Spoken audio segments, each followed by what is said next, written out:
Dear children, welcome back to English Literature class. We are doing the chapter Mr. Perks's Birthday. This is video number 4.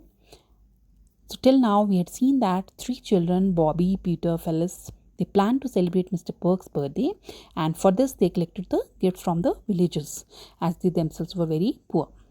So they took all those gifts to Mr. Perks's house. There Mrs. Perks was really surprised and she got emotional and started crying that so many gifts were brought by the children for celebrating Mr. Perks's birthday, and she thanked them. But Mr. Perks got very angry on seeing the gifts, as he had thought that children must have told all the neighbors that Mr. Perks's family was poor, and that is why they all gave those things in charity, and he was not at all ready to accept any charity. The children were about to leave, as they were told by Mr. Perks to leave. But then Bobby said that he would like to read out what people said when they gave the presents to Mr. Perks. First, he read what their mother had written.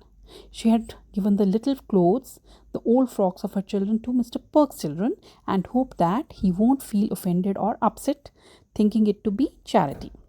And then he mentioned the pram and gooseberry sent by Mrs. Ransom. And she had said that she had given the pram of her daughter, who was no more, and she would have given it earlier, but she was not sure whether Mrs. Perks would accept it or not. So let's continue at page number 57. "I'm not sending the pram back," said Mrs. Perks, and Perks nodded thoughtfully. So Mrs. Perks, she said that she was not going to send the pram back and she was going to keep it and respect the feelings of Mrs. Ransom. And Perks also nodded, underline nodded. Nodded means moving head in affirmation.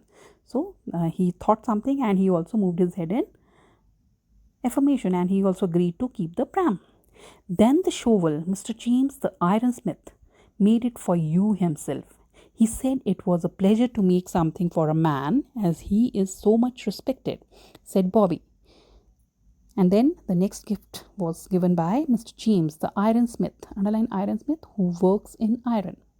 And he had given a shovel, underline shovel. Shovel is a tool for digging. So he had made it himself and gifted it to Mr. Perk. And he had said that he was really happy to make something for such a man who was so much respected. "And anybody who gave anything said they liked you. The old gentleman gave a gold pound for you and said you were a man who knew his work." And the old gentleman, he had given a gold pound, underline pound, a coin. And he had said that Mr. Perks really was efficient in his work. He knew his work. "And I thought you would love to know how people like you. Goodbye. I hope you'll forgive us someday." Bobby could say no more and turned to go.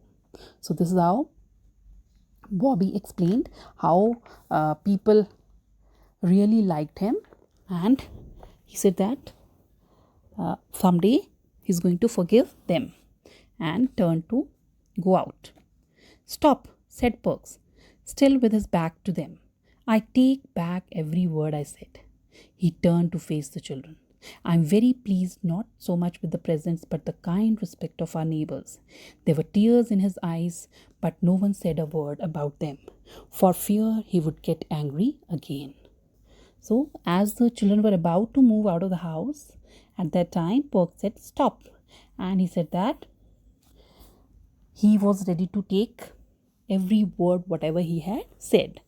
So, now he had understood that all the people, they had given the gifts out of respect and concern. So with love they had sent all those gifts, and he accepted those presents. And he said that he was pleased, underline pleased, he was happy. Not so much with the presents, but the kind respect of our neighbors. So he was really happy to know that all his neighbors, they respected him, and there were tears in his eyes. But nobody said a word about them, and because they feared that he might get angry again.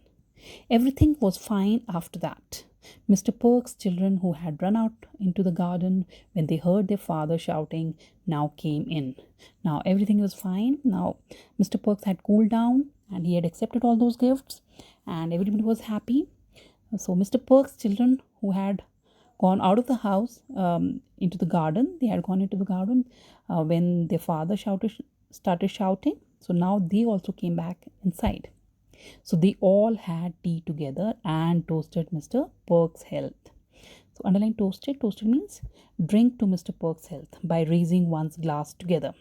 So they all had tea together and they all wished for Mr. Perk's good health. Jolly good little kids, those are, said Mr. Perks to his wife after the children had left. So once the children had left, so Mr. Perks, he praised these children. He said that they were quite good children. This is what he told his wife. So this is how Mr. Perks' birthday was celebrated by these children. So this is a chapter by Edith Nesbit. So page number 58, word meanings are given. Please learn these word meanings. So this is how the story ends. Thank you.